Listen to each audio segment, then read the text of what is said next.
声なき声不可思議、その時風揺らめきもがいていた背中を押す、越えたい壁グラフィティ、その時羽きらめきもうかふかは次元変換トランスフォーミー、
見えない光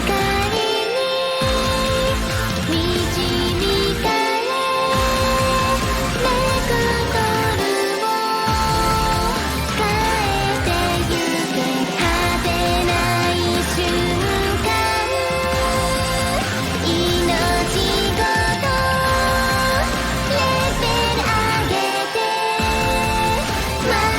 すぐに